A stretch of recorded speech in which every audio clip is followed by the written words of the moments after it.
Cette émission vous est présentée par 7 Days, Boyout Immobilier et par ATL.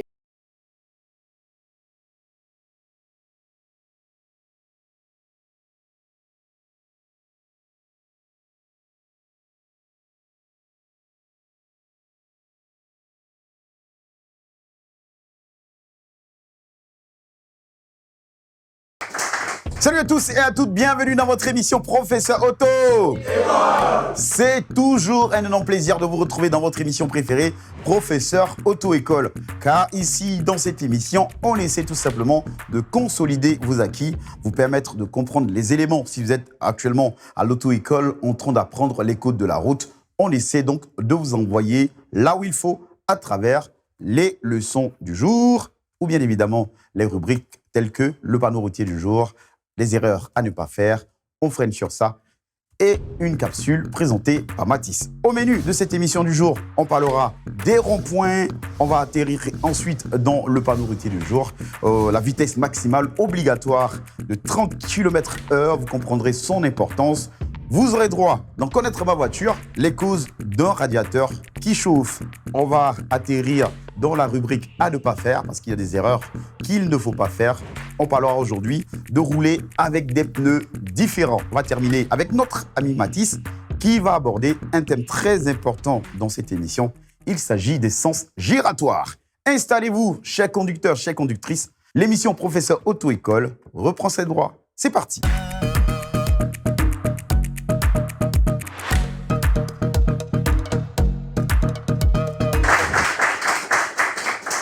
Allez, la leçon du jour pour commencer, les ronds-points. Un rond-point, c'est un type d'intersection. Il est composé d'une chaussée à sens unique qui tourne dans le sens inverse de l'aiguille d'une montre autour d'un terre-plein central. Plusieurs routes permettent de s'engager dans un rond-point et comme tout rond-point, il est régi bien évidemment par des règles de priorité. Selon bien évidemment le code de la route, les règles de priorité sont définies par ces éléments que je vais vous proposer maintenant. Il y a généralement un panneau de signalisation qui est installé à l'entrée du rond-point qui vous permet de comprendre que vous êtes à un rond-point contrairement au sens giratoire, où il y a un marquage au sol avec céder le passage comme mention. Au rond-point, il n'y a donc pas le marquage au sol et le panneau de signalisation céder le passage. La différence est faite, j'espère que vous avez compris. Comment prendre donc un rond-point en toute sécurité ? Il faut tout simplement suivre les règles. Les règles sont similaires aux règles du carrefour à sens giratoire, sauf à quelques nuances près. Vous allez circuler sur une chaussée à sens unique, le plus souvent composée donc de deux voies. Si je prends la première sortie, je me place sur la chaussée de droite et j'utilise le clignotant droit. Si je continue tout droit, je me positionne à droite et je n'utilise aucun clignotant. Si je prends une sortie à gauche ou si je veux faire demi-tour, j'emprunte la voie de gauche et j'actionne le clignotant. Une fois sur le rond-point, quel que soit le clignotant avec lequel vous vous engagez, signalez toujours votre intention si vous voulez sortir du rond-point en activant le clignotant droit juste après avoir dépassé la sortie précédente. On termine avec la leçon du jour. Je vous ai parlé des ronds-points. À présent, votre rubrique, le panneau routier du jour, vitesse maximale obligatoire à 30 km/h. Et c'est dans votre émission préférée, Professeur Auto-École. À tout de suite.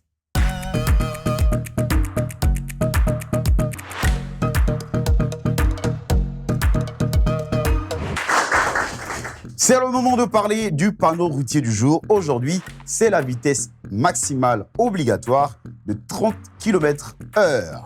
La vitesse obligatoire maximale de 30 km/h est souvent appliquée dans les zones urbaines, résidentielles. On a aussi les zones piétonnes, sans oublier les zones scolaires. La raison ou les raisons pour lesquelles il faut appliquer la vitesse maximale obligatoire de 30 km/h, ben oui, dans ces zones, sont les suivantes. Pour la sécurité, tout simplement, des piétons. Et oui, et aussi des cyclistes. Dans les zones urbaines, comme dans les secteurs ou les quartiers résidentiels, les voitures, les cyclistes et les piétons cohabitent ensemble. Alors, dans ces zones, on recommande au conducteur de limiter la vitesse de son véhicule à 30 km/h et c'est obligatoire. En appliquant ces gestes, vous évitez ainsi les risques d'accidents inutiles. J'espère que vous avez pris note et que vous respecterez la vitesse maximale obligatoire de 30 km/h. Je pars à présent vous parler dans la rubrique « Connaître ma voiture », la raison ou les causes pour lesquelles votre radiateur chauffe. Et c'est dans la rubrique « Connaître ma voiture ». À tout de suite.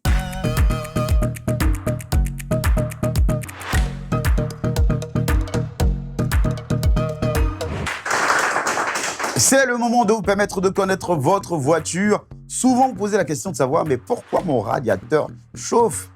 Eh oui, si le radiateur chauffe, il y a bien évidemment des raisons. On va commencer par détecter le problème. Si votre radiateur chauffe, il y a un problème de circulation du liquide de refroidissement. Pourquoi? Parce qu'il y a des obstructions. Il y a le dépôt de calcaire, des impuretés ou des fuites dans le système de refroidissement qui peuvent empêcher le flux de liquide et tout simplement faire chauffer votre radiateur. Il y a aussi le ventilateur défectueux, car le ventilateur qui est dans la voiture, qui envoie l'air au moteur, sera donc obstrué. Le moteur ne recevra plus d'air, du coup, il va faire chauffer votre radiateur. Il y a aussi le thermostat défectueux. Bien évidemment, va empêcher votre radiateur de s'oxygéner. Du coup, votre radiateur va chauffer. On a la fuite du liquide de refroidissement. Voici donc les éléments qui empêchent votre radiateur de respirer correctement et créent donc sa surchauffe. C'est fini pour la rubrique « Connaître ma voiture ». À présent, on va aborder dans la rubrique « À ne pas faire » le fait de rouler avec les pneus différents. Est-ce une bonne chose? Je vous explique tout ça dans votre rubrique « À ne pas faire ». À tout de suite.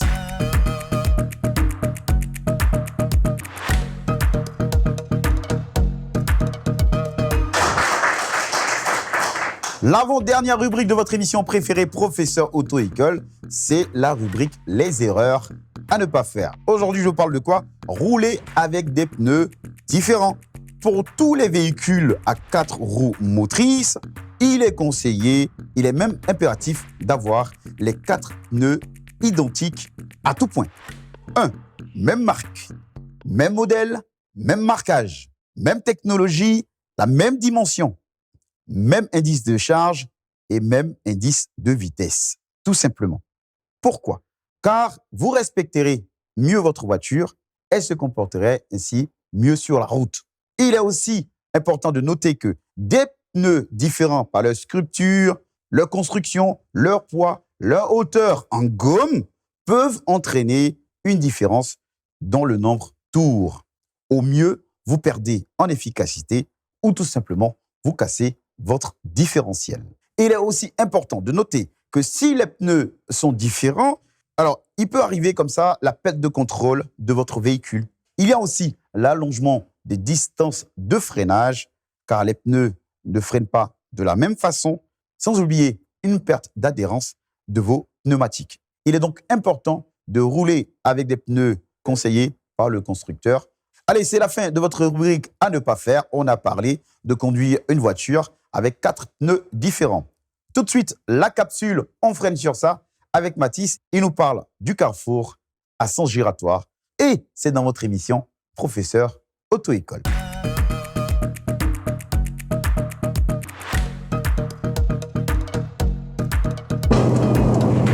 Ah ouais.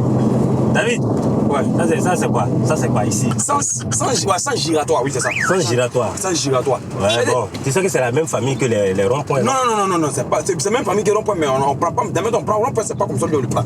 Voilà. C'est comme ça, c'est de la même famille que les ronds-points. Seulement que lui, tu le prends de façon particulière. Ah bon, hein? Tu vois, tu t'insères dans une chaussée à sens unique et puis tu prends le carrefour dans le sens inverse de l'aiguille d'une montre. Voilà, tranquillement. Et puis tu t'en vas.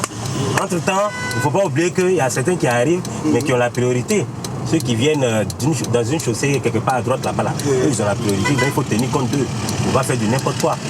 Tu vois? Et là aussi, ce n'est pas la vitesse qui prend le sens giratoire. Il faut aller tout doucement, petit. Dis-moi, Un sens giratoire à contourner par la droite, priorité à droite. On dit ça comment embêter?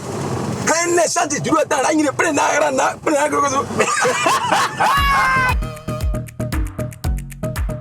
Boyout Immobilier, votre partenaire de confiance pour toutes vos transactions immobilières.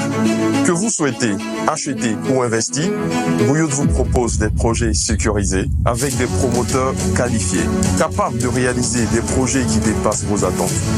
Faites le choix de la sécurité et de la réussite avec Boyout Immobilier. Boyout Immobilier, sécurité, transparence et réussite.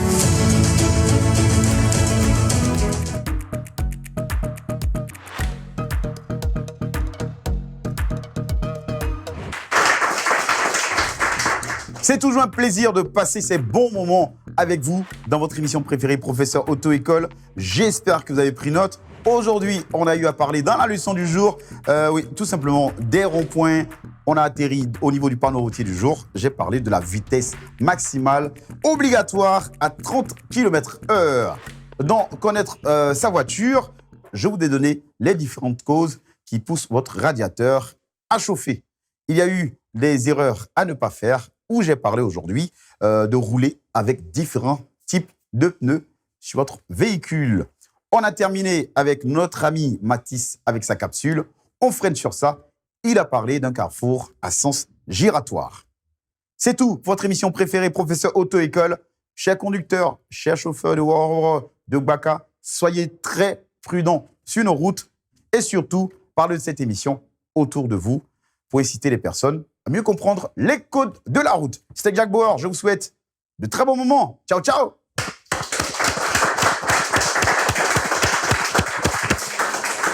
Un jour, je partais à l'arrivée à Palmeraie.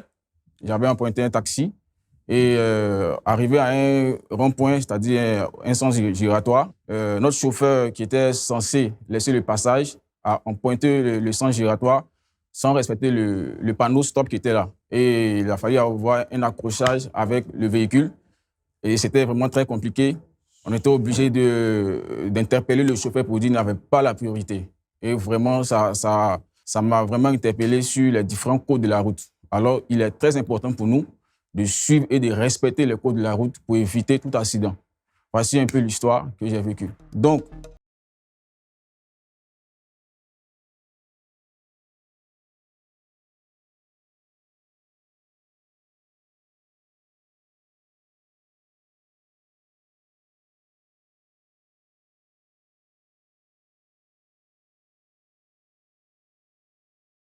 Boyout Immobilier et par ATL Electronics.